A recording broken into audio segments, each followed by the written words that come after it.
Now this display currently has a foil on it. It's matte, it's not shiny.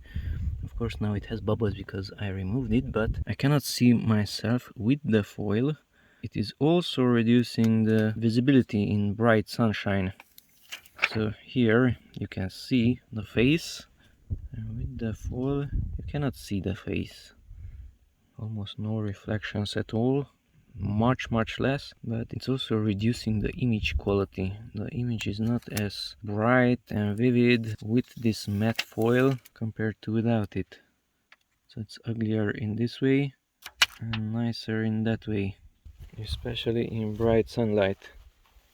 I can see myself without the foil, but it's clearer. I cannot see myself, but it's not that clear. So a matte foil is not the perfect solution. Try to use a shinier one.